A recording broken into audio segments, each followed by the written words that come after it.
6ਵਾਂ ਦਿਨ ਵਿੱਚ ਆਖਰੀ ਸਮਾਂ ਵਿੱਚ ਆਖਰੀ ਦਿਨ ਵਿੱਚ ਖੁਦਾ ਕਿਸ ਨੂੰ ਬਣਾਇਆ? ਇਨਸਾਨ ਨੂੰ ਬਣਾਇਆ, ਅਤੇ ਇਨਸਾਨ ਖੁਦਾ ਦਾ ਸ੍ਰਿਸ਼ਟੀਆਂ ਵਿੱਚ ਸਭ ਤੋਂ ਉੱਤਮ ਸ੍ਰਿਸ਼ਟੀ ਸੀ। ਹਾਲੇਲੂਇਆ। ਅਤੇ ਇੱਥੇ ਅਸੀਂ ਦੇਖਦਾ ਕਿ ਖੁਦਾ ਇਹ 7ਵਾਂ ਦਿਨ ਖੁਦਾ ਨੂੰ ਇਹ 7ਵਾਂ ਦਿਨ ਹੈ, ਪਰ ਇਨਸਾਨ ਨੂੰ ਕਿਹੜੇ ਦਿਨ ਹੈ? 7ਵਾਂ ਦਿਨ। ਇਨਸਾਨ ਨੂੰ ਕਿਹੜੇ ਦਿਨ ਹੈ? 7ਵਾਂ ਦਿਨ। ਖੁਦਾ ਇਨਸਾਨ ਨੂੰ ਕਦੋਂ ਸ੍ਰਿਸ਼ਟੀ ਕੀਤਾ?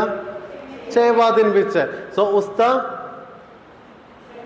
ਪਹਿਲਾ ਦਿਨ ਹੈ ਇਹ 7ਵਾਂ ਦਿਨ ਹੈ ਨਾ।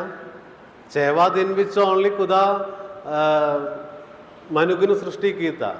ਸੋ 7ਵਾਂ ਦਿਨ ਵਿੱਚ ਮਨੁੱਖ ਦਾ ਪਹਿਲਾ ਦਿਨ ਹੈ ਨਾ।